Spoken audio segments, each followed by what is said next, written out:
Assalamualaikum warahmatullahi wabarakatuh. Di sini saya dari kelas manajemen keuangan sore Universitas Muhammadiyah Gresik.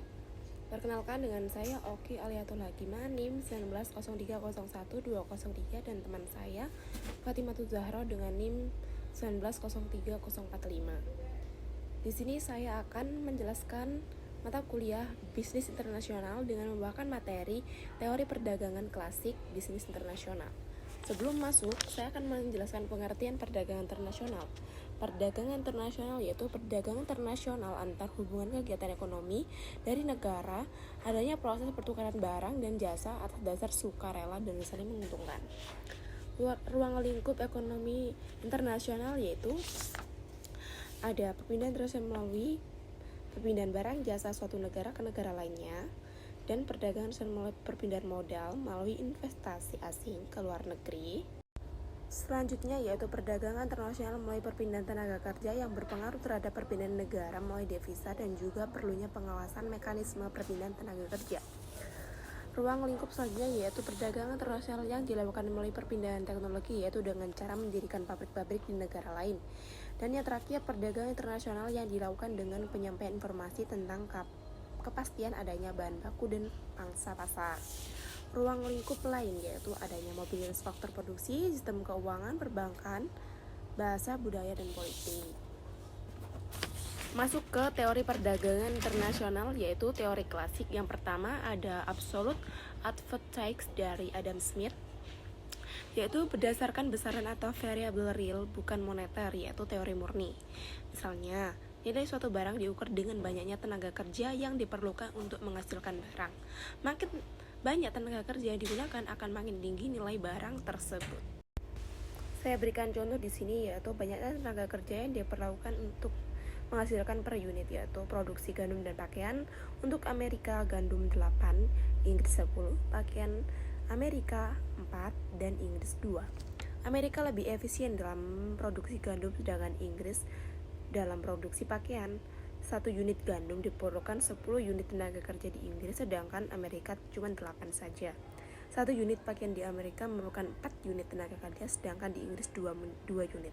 Keadaan demikian ini dapat dikatakan bahwa Amerika memiliki absolute advantage pada produksi gandum dan Inggris memiliki absolute advantage pada produksi pakaian. Dikatakan absolute advantage karena masing-masing negara dapat menghasilkan suatu macam barang dengan biaya yang secara absolut lebih rendah dari negara lain.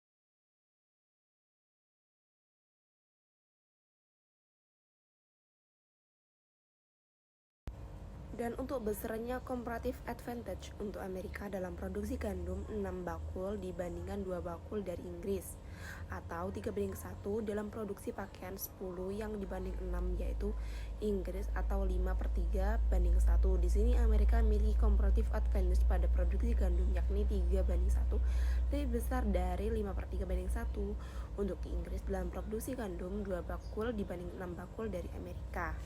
Jadi dapat disimpulkan di sini perdagangan akan timbul antara Amerika dan Inggris dengan spesifikasi gandum, dan untuk Amerika memerlukan sebagian gandumnya dengan pakaian dari Inggris.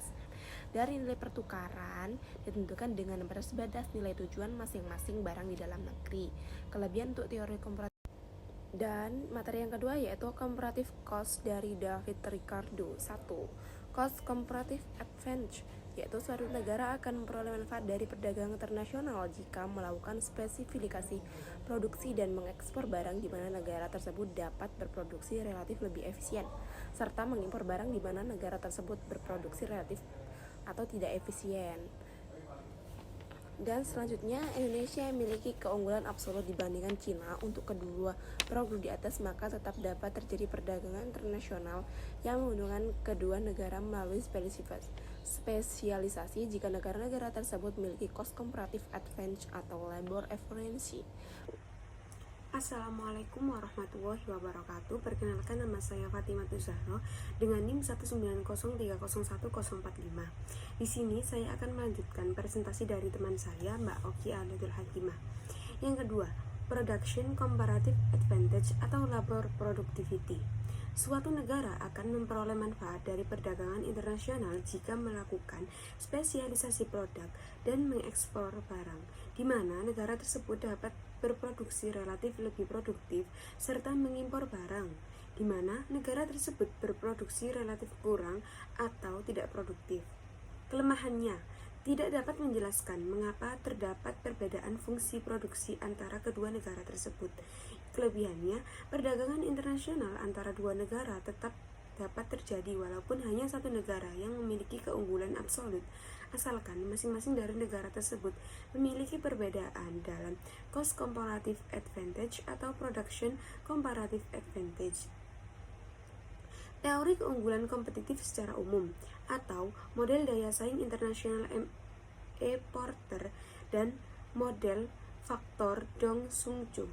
Teori Porter tentang daya saing berangkat dari keyakinannya bahwa teori ekonomi klasik yang menjelaskan tentang keunggulan komparatif tidak mencukupi atau bahkan tidak tepat. Menurut Porter, suatu negara memperoleh keunggulan daya saing jika perusahaan yang ada di dalam negara tersebut kompetitif. Daya saing suatu negara ditentukan oleh kemampuan industri melalui inovasi dan meningkatkan kemampuannya. Porter menawarkan Diamond Model sebagai tool of analysis sekaligus kerangka dalam membangun resep memperkuat daya saing. Faktor-faktor pendorong utama. Yang pertama ada sumber daya, yang kedua efisiensi, yang ketiga tingkat teknologi, dan yang terakhir ada selera. Faktor pendorong yang pertama, untuk memperoleh barang atau sumber daya yang tidak dapat dihasilkan di dalam negeri. Yang kedua, untuk mendapatkan barang yang sebenarnya dapat dihasilkan dalam negeri, akan tetapi kualitasnya belum memenuhi syarat. Yang ketiga, untuk mendapatkan teknologi yang lebih modern dalam rangka memberdayakan sumber daya alam di dalam negeri. Yang keempat, untuk memperluas sasaran produk dan memberi nilai tambah yang dihasilkan dalam negeri. Yang kelima, mendapatkan keuntungan dari spesialisasi. Yang keenam, untuk memenuhi kebutuhan barang dan jasa DN. Yang ketujuh, keinginan memperoleh keuntungan dan meningkatkan pendapatan negara. Yang kedelapan, adanya perbedaan kemampuan penguasaan ilmu, pengetahuan, dan teknologi dalam mengelola sumber daya ekonomi. Yang kesembilan, adanya kelebihan produk dalam negeri sehingga perlu pasar baru untuk menjual produk tersebut. Dan yang terakhir, ada keinginan membuka kerjasama, hubungan politik, dan dukungan dari negara lain. Ini adalah gambar perbedaan sumber daya di setiap negara yang menimbulkan perdagangan internasional yang terdiri dari ekspor dan impor, sehingga terjadinya adanya devisa. Dari perdagangan internasional muncullah kebijakan pemerintah untuk melakukan ekspor dan impor. Keuntungan pendapatan internasional. Yang pertama, meningkatnya kualitas konsumsi. Jadi di sini dapat meningkatkan kualitas konsumsi pada masyarakat. Yang kedua, mendatangkan devisa bagi negara. Hal ini sangat menguntungkan bagi suatu negara yang melakukan perdagangan internasional. Yang ketiga, membuka kesempatan kerja sehingga dapat mengurangi kemiskinan di negara, khususnya di Indonesia. Yang keempat, menstabilkan harga-harga. Yang kelima, mempercepat transfer teknologi. Dan yang terakhir, memperluas pasar. Resiko perdagangan internasional. Yang pertama ada resiko transportasi. Yang kedua ada resiko non-payment. Yang ketiga ada resiko mutu barang. Dan yang terakhir ada resiko nilai tukar. Mohon maaf, ada resiko lagi, resiko pariwisata tak terduga. Yang keenam, resiko hukum. Dan yang terakhir ada resiko investasi. Hubungan perdagangan internasional. Yang pertama, harga impor lebih murah, produk dalam negeri tidak laku atau lebih mahal. Yang kedua, adanya politik dumping atau kebijakan menjual produk di luar negeri lebih murah. Yang ketiga, ada biaya produksi di negara asal relatif lebih murah. Yang keempat, bea masuk yang lebih tinggi. Yang kelima, kuota ekspor dan impor. Dan yang keenam, perbedaan mata uang antar negara. Dan yang terakhir, ada kualitas sumber daya yang rendah. Faktor penghambat. Faktor penghambat yang pertama, adanya perbedaan mata uang antara negara. Yang kedua, ada kualitas SDM yang rendah sehingga tidak bisa melakukan hubungan internasional yang baik apabila kualitas SDM di suatu negara tersebut masih tergolong rendah. Yang ketiga, adanya kebijakan impor yang dilakukan suatu negara. Yang keempat, perbedaan bahasa antara negara sehingga warga antar negara susah memahami kosakata bahasa kita. Yang kelima, adanya pengenaan bea masuk yang tinggi. Yang keenam, adanya perbedaan ketentuan atau peraturan. Yang ketujuh, adanya organisasi ekonomi yang mementingkan negara anggotanya. Yang ketujuh, adanya proses dan prosedur impor ekspor yang relatif lama. Demikian presentasi dari kelompok kami. Apabila ada yang salah kata bisa dimaafkan. Dan apabila ada pertanyaan bisa diajukan di kolom WA yang telah disediakan. Terima kasih. Wassalamualaikum warahmatullahi wabarakatuh.